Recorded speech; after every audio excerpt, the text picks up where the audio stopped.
भाजपा के पास अब कोई नेतृत्व तो बचा नहीं।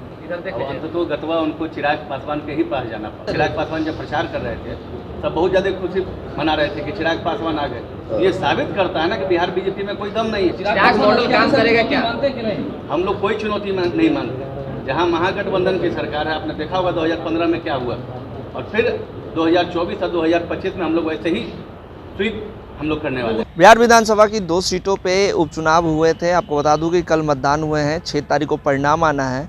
भारतीय जनता पार्टी के समर्थन में लोक जनशक्ति रामविलास के राष्ट्रीय अध्यक्ष चिराग पासवान उतरे थे। आपको बता दूं कि उन्होंने चुनाव प्रचार किया था और चिराग पासवान ये दावा किए थे कि दोनों सीटों पे जो जीत है वो भारतीय जनता पार्टी की होने जा रही है। उसको लेकर जब आज हमने बिहार सरकार के मंत्री सुमित सिंह से सवाल किया कि चिराग पासवान उतरे थे, जमुई के सांसद हैं, तो उस पर वो क्या कुछ कर रहे हैं, सुनते हैं।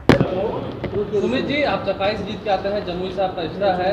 चिराग पासवान अंतोगतवा आ गए बीजेपी के साथ और वो कह रहे हैं कि अब कमल खेलना बिहार में तय है, नीतीश कुमार जंगल राज की ओर चलेगा। देखिए, आपको तो पहले ही हमने कहा था कि भाजपा के पास अब कोई नेतृत्व तो बचा नहीं। अंततः गतवा उनको चिराग पासवान के ही पास जाना पड़ा, जिनको आपने बेदखल किया था, घर से बाहर निकाला था, और फिर से जब आपके पास कोई मोहरा नहीं बचा तो फिर से अपने पुराने हनुमान को आप लेके आए। ये तो साबित करता है ना कि बिहार बीजेपी के पास कोई नेतृत्व तो नहीं। उनके चाचा भी अभी उनको भरोसा नहीं कर रहे हैं, पशुपति पारा से भरोसा नहीं कर रहे, तो लगता है कि हाँ बीजेपी अब चिराग पासवान को आगे ला रही है, तो आपके लिए एक चुनौती होगी। नहीं, ये देखिए उन लोग का पारिवारिक मामला, उस पर हम लोगों को नहीं जाना, पारिवारिक मामले में हम लोग नहीं जाना चाहते। लेकिन एक बात ये बता दीजिए कि आप बताइए पूरे बिहार बीजेपी में कौन ऐसे नेता थे? हम तो देखे कि बड़ा ज़्यादा सब खुश थे जब चिराग पासवान जब प्रचार कर रहे थे, सब बहुत ज़्यादा खुशी मना रहे थे कि चिराग पासवान आ गए। ये साबित करता है ना कि बिहार बीजेपी में कोई दम नहीं है।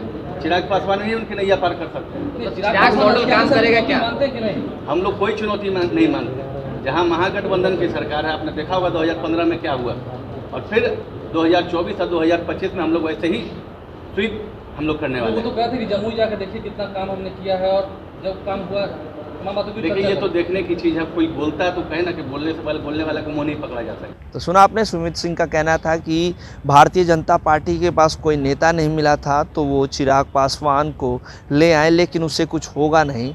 ये दोनों सीटों पे भारतीय जनता पार्टी जीतेगी। और जो चिराग पासवान की बात करें, चिराग पासवान की अस्तित्व क्या है, वो कोई फैक्टर नहीं करते हैं। महागठबंधन एकजुट है, एक साथ है, और ये जो परिणाम आएंगे 6 तारीख को, इससे सभी को ये पता चल जाएगा कि महागठबंधन में कितनी ज़्यादा एकजुटता है।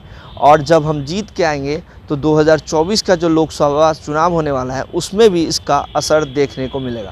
फिलहाल इस खबर में इतना ही। बने रहेगा लाइव बिहार के साथ। लाइव बिहार यूट्यूब पर सब्सक्राइब और फेसबुक पर लाइक ज़रूर करें।